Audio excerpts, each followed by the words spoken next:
When I won this supercharged Corvette at the salvage auction, I had no idea how big of a home run I just hit. When I placed my bid, there were only 3 things I knew for sure. The car was totaled because it had a small engine bay fire, there was a supercharger under the hood, and somebody had started stealing parts off of it. In the auction pictures, you could see somebody took the wheels, the brakes, and even some of the interior. And the problem here is, when somebody takes stuff like that, you can bet 99 times out of 100, they started stripping the engine too. I've got burned on cars like this in the past so many times that I almost always avoid buying them. Maybe it's my love of Corvettes, specifically Inferno Orange Corvettes, but I ignored my better judgment, bought it, and it seems this time at least stupidity is paid off. The engine bay, at least from what I can tell from briefly going over it, is exactly how it should be. Nothing's been removed, nothing's been messed with except the whole fire thing, but we'll talk about that in a little bit. And then there's the supercharger. I knew it had one. I didn't know, however, that it was a YSI capable of over 1,000 horsepower. The entire kit, down to the intercooler and the grill, the piping that goes under the car, even the blow-off valve, it's all in perfect shape. From there, the good news just keeps on coming. The brake calipers that we thought were missing, they're not. They're just jammed behind the wheels, which probably explains why we couldn't turn the thing. I assumed that when they removed the wheels that belonged on this car and replaced them with these junkers, the brake calipers wouldn't clear them, so they just secured them up under the car. Or, well, they made their best effort to secure them under the car. It's so incredibly rare to buy a car from the salvage auction and have it show up with more parts than you originally anticipated. But of course, we're still talking salvage auction cars, so it's not all good news. At some point, there's been some really, and I mean really bad work done to this car. The fuel system, it is all over the place. There's a bunch of random fittings. It's just a really poor job, and it's probably why this car caught on fire in the first place. The wiring, it's some of the worst I've seen. There's missing bolts everywhere, and there's no less than a value pack of Harbor Freight zip ties holding this engine bay together. Luckily, if that's the right way to put it, most of the shoddy work up here is damaged by the fire anyway, so we can rebuild it all the right way. As for the rest of the car, it's absolutely beautiful. The body all the way around is just gorgeous. It is, after all, the best Corvette color ever produced. The only real damage is this on the driver door. I don't know what the deal is with this. Maybe it was the fire department trying to pry the door open after it caught on fire. Either way, it shouldn't be too bad of a fix. Then as for the interior, it's dusty, it's a little dirty, but it is in really nice shape. Other than the missing driver airbag and some very questionably installed gauges, it's all you could ever want from a salvage auction buy. All that, it's awesome, but it is small potatoes compared to this. You got a hookup plug on it? No, but it is orange. Now, if you're in the Chevys or LSs in general, you already know how special that is. And if not, well, let me explain. The engine that's supposed to come in this car, and the engine I thought I was getting, is a 6.2-liter aluminum LS3. And they are, by every metric, an awesome engine, but if your goal is to make really big horsepower, like say with a very large supercharger, they're not gonna cut it for long. If you really want to make big power, if you want to push the limits, you gotta switch to an aftermarket engine block like the LSX we just found. The LSX blocks are designed to do one very specific thing, and that's hold a lot of power without turning to dust. Unlike the LS3 that came in this car from the factory, the LSX, it's cast iron, which on its own means it can handle a lot more abuse. The real advantage on these blocks, though, is what they did when it comes to cylinder head mounting. On factory LS engines, there are 4 main head bolts that secure the cylinder head to the short block per cylinder, as you can see on this engine that used to be an LS7. Most of the aftermarket blocks, though, these were redesigned with 6 bolts per cylinder. And what that means, more or less, is that they're capable of handling a lot of boost, which I plan to test. Well, they make the LSX block in a lot of different sizes, from 6.2 liters all the way up to over 8. The most common is the 427 cubic inch 7 liter. As for what ours is, I don't know, so let's tear it apart and find out.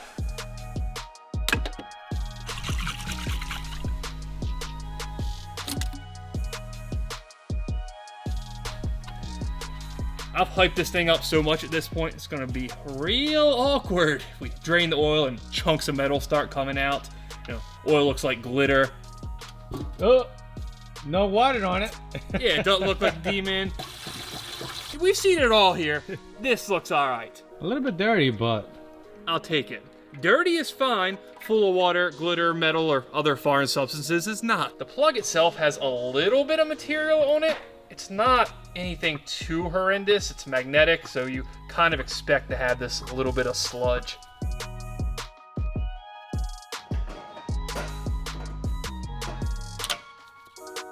On one hand, the idea that this thing was built with really nice parts still holds up. We found this really nice transmission brace setup on it, and yes, if this is your first time under a Corvette, the transmissions are in the rear. They're connected via a torque tube instead of a traditional drive shaft, and what this transmission brace does is give this transmission and differential assembly at least a shot of staying in one piece when you're making crazy power like this. On the other hand though, we've got just the hackiest, what I have to imagine are exhaust cutouts welded, if we can even call that welding, into the X-pipe. Luckily, with the way I plan on building this car, it doesn't necessarily need an exhaust, so I'm not too worried about it. Let me clarify. It doesn't necessarily need an exhaust coming out the back of the car. But then there's the fact that we have two driver's side brake rotors, which isn't the biggest deal in the world. I'm much more concerned about the fact that we have 0 passenger side front brake calipers. I wrongfully assumed it was tucked up under the car like the rest of the calipers, but the hose, it's straight cut off. Maybe it happened when it was being loaded on transport, which means it's probably on the side of a highway somewhere between Chicago and here. Unlike the exhaust, we will need brakes. We will have to source a passenger brake caliper. Luckily, they're not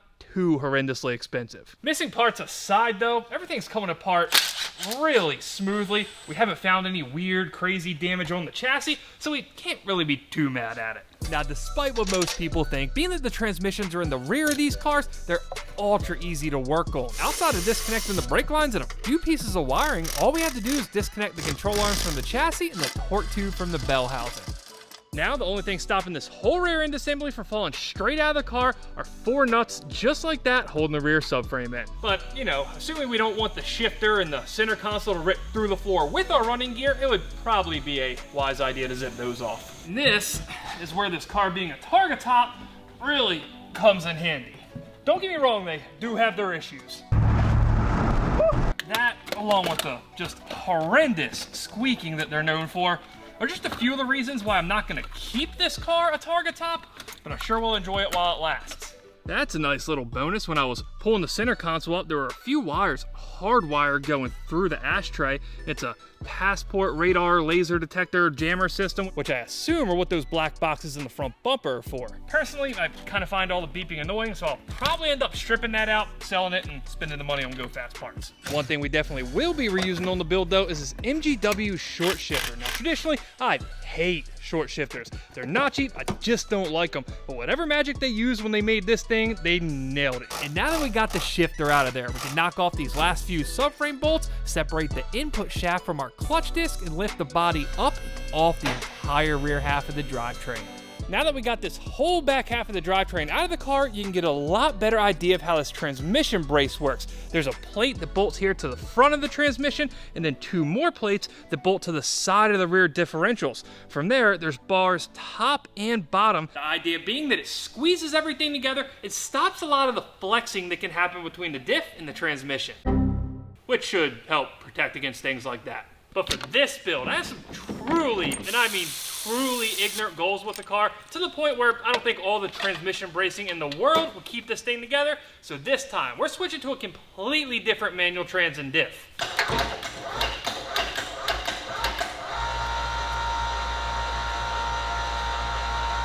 And as for exactly how ignorant this build's gonna be, we'll talk about that once we get the engine out of the car. But before we start wrenching on it, there's just one more thing I wanna do for disaster avoidance purposes.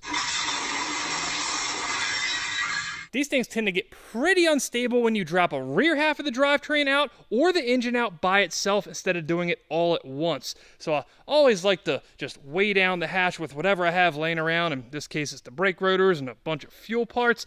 And then when I'm done doing whatever I'm doing with the rear end, I'll always throw the subframe right back in it, even if I'm not putting a transmission in it right away. We might do some dumb stuff here once in a while, but dropping a car off a lift just seems, I don't know, excessive.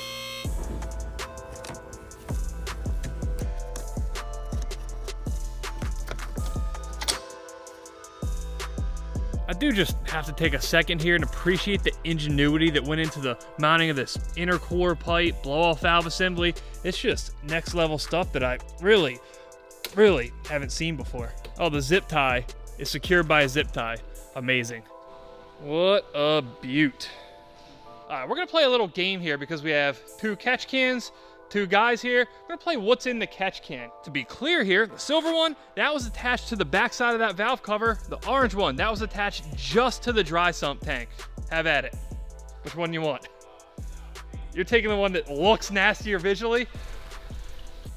It's kind of empty. Is it a good sign or bad sign? I guess we'll find out. Could be sludge. Remember, Why it look like water? That's beautiful. I can't tell if that's water, rust, or like coolant, which wouldn't make any sense. Well, it's nasty, but there's not much of it. It's just like brown, rusty type water that I just poured on my shoe. Why does it smell like gas? Gas? You ain't lying. It does smell like E85. What?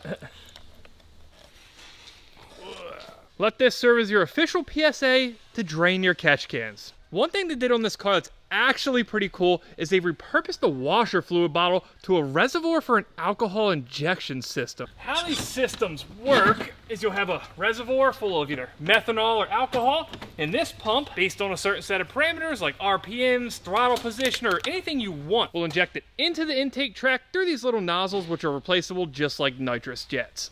It'll let you make more power and effectively make your 93 octane act more like race gas. Now, if you're running race gas or E85 like we're gonna be, this really just becomes an unnecessary complication, so we're just gonna axe it. One thing I will keep, as long as it's a decent brand, is this alternator. Vettes have charging problems from the factory, so MechMan. Okay, they're decent, I've heard of them before, and Made in USA. love to see that, right? Once again, no surprise here, but the engineering assembly genius on this car just continues. I was following some lines, we're getting ready to pull this engine out, and I saw these guys. They look like OEM oil cooler lines, but they are going somewhere where the OEM oil cooler definitely does not go. I don't know that you guys can see it, but between that black heat shield for the intercooler and the bumper, there's an aftermarket oil cooler tucked back there. And the reason why I'm making such a big deal about that is it has absolutely zero airflow, and I mean truly zero.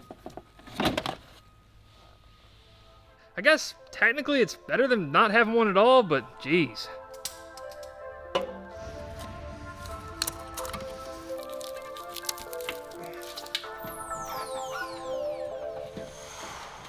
This is taking far longer than it should have. Just trying to digest all the garbage we found here, but I think we're ready to come out, hopefully.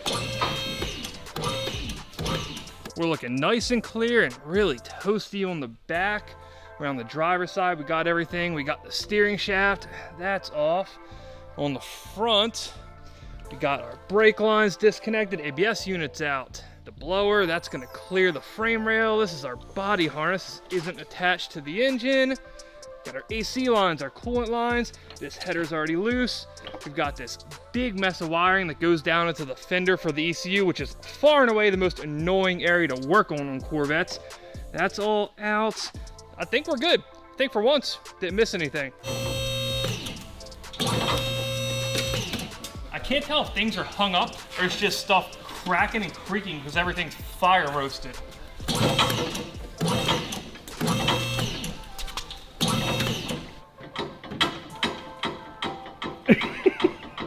Yeah, this would probably be a fantastic idea.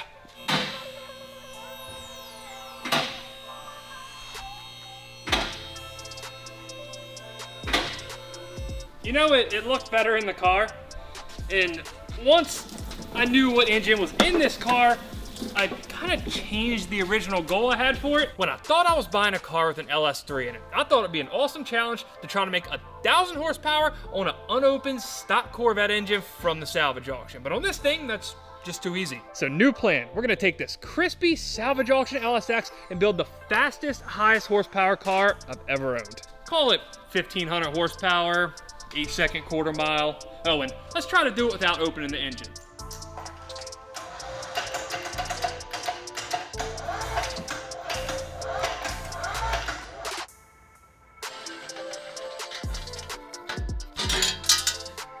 I'm just hoping that we don't find anything catastrophic here that makes this whole deal harder than it's already gonna be. You got deja vu right now, Fernando? To be honest with you, for some reason this feels like the Demon 2.0. Pulling off a burnt up bell housing. with a melted up wiring harness above it. It just feels all too familiar. I am at least relatively confident that this engine is not going to be quite as bad as that one was, though. Now, while I intend to reuse the core components of the engine, the short block, the cylinder heads, hopefully without opening them, almost everything that's attached to the engine is going to have to be upgraded, including this clutch. It's a McLeod. I haven't seen this particular version with the gold flywheel before. Whoa. Yeah, she's a little rusted up. These are nice clutches, and I'm sure a lot of this is just from the fire, maybe the smoke, the water damage, and just from it sitting, but it's hard enough to get a normal, brand new clutch to hold 1,000 horsepower, especially if you don't want your car to be a dyno queen. So this is one area we're gonna have to find a legitimate solution for if we have any hope of putting this power to the ground reliably. To be clear, I didn't loosen that. Let's see something here. Oh, wow. Assuming these don't call for like, I don't know, half an inch pound, these were not properly tightened at all. Is it me or this clutch has been through some abuse? A fair share of abuse, probably. But to be fair, you don't build a car like this to not abuse it, right? That's what it's for. That's what we're gonna do with it when we finish it, so. That's a good point. It's the right kind of abuse, but man, that is awfully rough. Check that out. LSX, baby.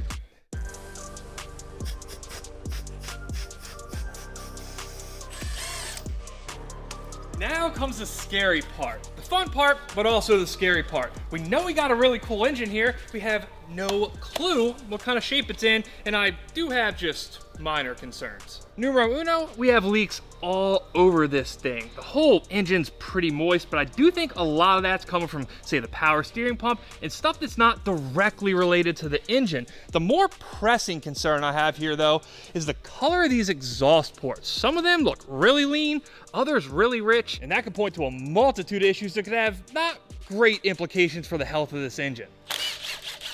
That could mean our injectors were performing inconsistently, maybe fuel pressure was dropping off, or maybe we were even running out of fuel because these stock fuel rails. Every one of those things can destroy an engine in a hurry, so let's just hope it's not the case on ours. Now, as for our ignition coils, the LS coil packs, they're awesome. You can make a ton of power on them, but even on the side that didn't get toasted, they're all just cracked up. They're generally just in poor shape. The side that did have the fire on it, they're not melted, but 2 of these are cracked. So we're gonna have to thoroughly test the ones that aren't cracked before we even consider reusing them. One thing I am genuinely interested to see here is what fuel injectors they have in it. Whew, okay, turns out they're a lot easier to get off when the plugs aren't melted. Whew, we got a little fuel in her still. A lot of fuel in her still. What kind of fuel is it? 85 for sure. Build a car like this, it just doesn't make sense to run it on pump gas. Once you experience high horsepower, you just can't put a worse fuel in it and make less power. It's no fun. These are pretty much the best of the best. Injector Dynamics ID 1700X. 1700cc injectors. It's a decent bit of injector. Surely could have supported this. They're also like $2,000, which is wild to me. It's a true shame that half of them are compromised by fire. I don't think it's ever a great sign when you look down in your injector bosses and there's fire extinguisher material. There's really not a lot in this life that I won't try to salvage or rebuild, but something about using an injector with a melted plastic housing, that's just no bueno. I do have a 6-cylinder project coming up though, and only 2 of these are truly damaged by fire, so maybe this was just fate. Can we say the brand? What brand? Well, can you say the brand of what? Of the 6-cylinder that is coming? It's the 6-cylinder. The 6-cylinder.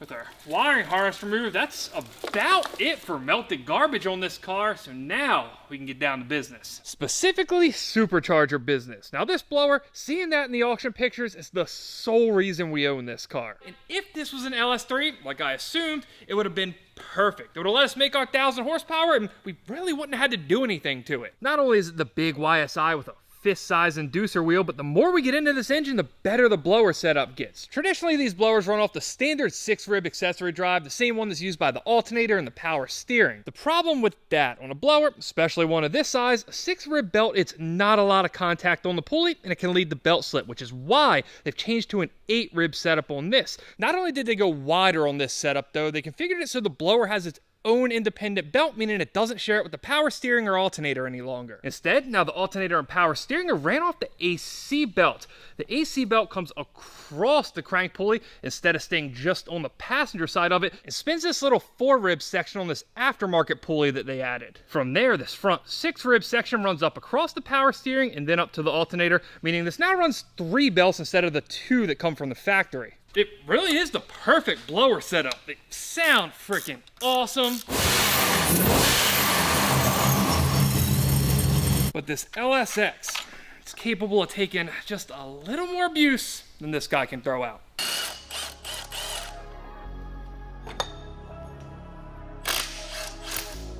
Now the very last piece of the blower kit we gotta get off the car is this crank pulley.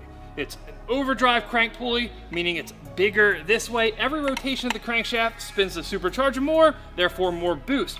But we aren't putting a supercharger at all back on this thing. After all, why run one supercharger when we can run 2 turbos? The alternative was, of course, to Hellcat swap it, but frankly, everyone around the shop's quite tired of hearing Fernando make blower noises, so we had to rule that one out. On that note, what do you think these bad boys are gonna sound like? I can't believe you're replacing the whee for like the whatever it is. You got some work to do on that one. Sound effects aside, as soon as the new twin turbo was the plan, I hit up our guys at Garrett and they decided to come on as a partner for the build. They help us spec everything out to make sure this car doesn't end up as some lazy Dyno Queen show car, but rather something that's gonna perform on the track every single time. As for the turbos, it's a pair of G40 1100s, meaning each one's capable of 1150 horsepower. Now, I'm not the best at math, I never claimed to be, but by my calculation, it's about 2,300 horsepower, which will turn even this engine into that one scene from Oppenheimer.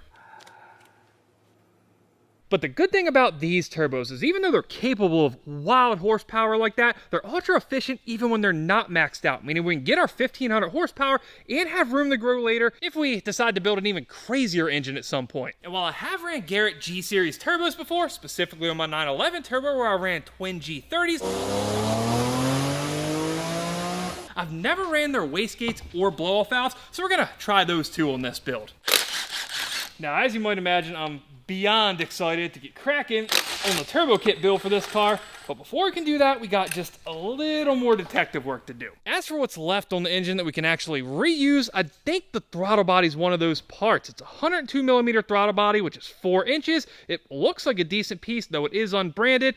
It does have some silicone on the backside of it, which isn't a great sign, but we are going to try to reuse it. One thing that unfortunately we're not going to be able to reuse is this intake manifold, and that sucks because it is a really nice one. They're one of the go-tos to upgrade your naturally aspirated LS. They make great power, they look really cool too, even where it was worst impacted by the fire. It's compromised, but it doesn't look like it's totally destroyed. Maybe you'd have to replace the gasket that seals the upper part to the lower part. If we were naturally aspirated, I'd probably consider resealing it and reusing it, but I'm not gonna shove 20 pounds of boost through it. As for the intake manifold that's going on this build, I have something just gnarly on the way, but that is a story for later. Now it's time to get our first look inside this engine. Beautiful. In fact, the only thing that I can see wrong with it, if you want to call it that, is there's condensation, that milky residue, the same stuff that came out of the catch can, right back where that catch can vent was. Otherwise, everything looks almost brand new. So at least visually, all the valve train's in great shape. It looks really new. The intake ports, that is where aftermarket cylinder heads like this really shine. They're absolutely massive. It might be hard to tell on video, but they are ginormous. They'll far outflow even most CNC ported stock casting heads, which I suppose does make sense given that the heads alone are $4 grand. Now, if the short block is as in good a shape as these cylinder heads, we are gonna have ourselves a rocking engine here. What about that massive oil leak? This massive oil leak? Yeah. I don't know where it's coming from. I still think a lot of this was from the power steering pump.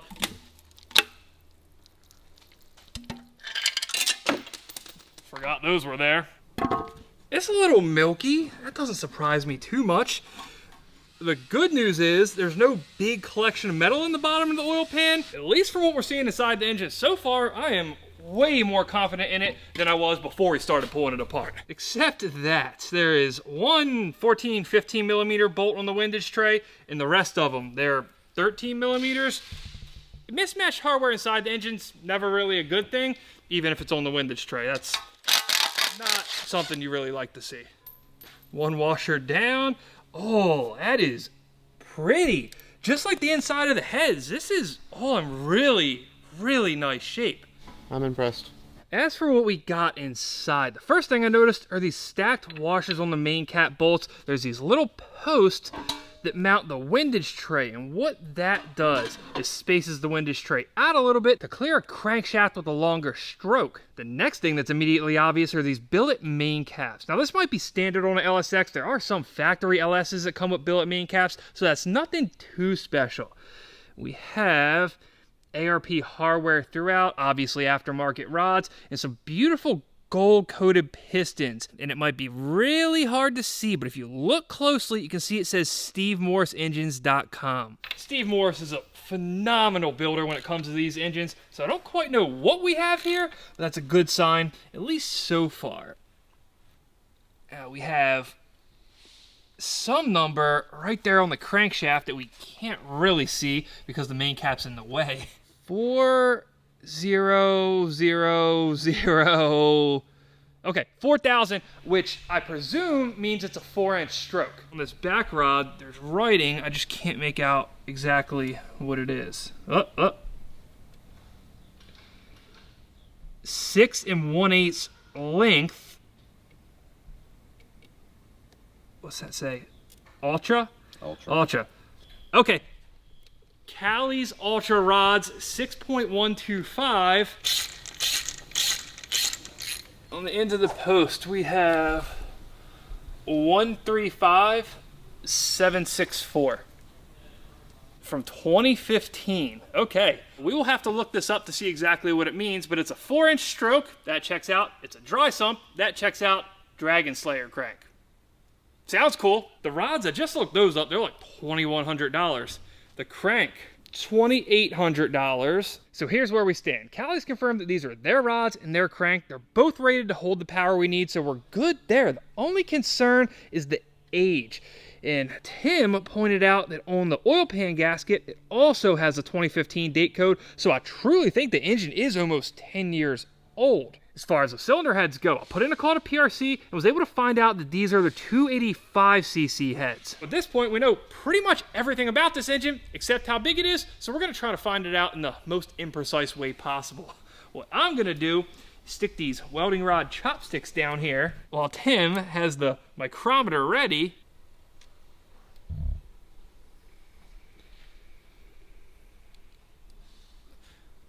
.127, I'm sure that's accurate. 4-inch stroke, 8 cylinders, 428.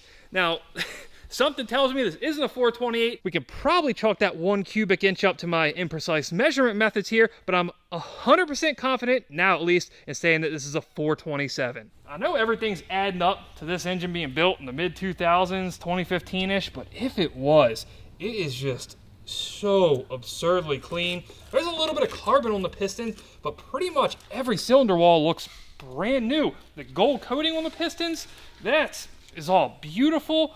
This is honestly one of the best condition aftermarket engines I've ever gotten a salvage auction car. 7 liters, seemingly at least all the right parts. The only thing we don't know about this right now at least is who built it. The only thing I'm thinking is those Steve Morris pistons that are sitting inside here, they don't appear to be available for sale. They build a lot of these engines there, so maybe it was one of their in-house builds. I do have a call out to them as well. I'm hoping that once I hear back from them, well, heard from Steve Morris, and we got more great news about this engine. We were able to get all the information about those pistons, where Steve Morris contracts out the diamond pistons, and I'm gonna be honest with you guys, can't interpret some of this, but we did confirm our bore size. We confirmed that it's a 427. We also see here that it's a 9:1 compression ratio, and quite ironically, it's rated for exactly 1,501 horsepower. Not only that, Steve Morris actually assembled this engine in. They loosely remember this car coming in way back when for a dyno. We found out that it made just over 1,000 horsepower. It was something like 1050. We did also confirm that this engine is indeed almost 10 years old, but hey, everything looks good. We're gonna go for it and see what happens. The only concern I even have about this engine, other than the age of course, is that while the block is made to use those 6-bolt cylinder heads we talked about earlier in the video, the cylinder heads, they are the standard 4-bolt design. They're great heads. They even use a 1/2-inch head stud, which is an upgrade from the standard head studs on the LS, but it's still not gonna provide the clamping force of a true 6-bolt setup. Earlier in the video, I called this thing a home run, but knowing what we know now, knowing what's inside this engine, it's something far beyond that, and I do suppose that now is when the real fun starts. The 2-cylinder, you guys know what I'm talking about. Did I say 2-cylinder? The Big Daddy, yes. Pappy. I forgot to stop to undo the bolts.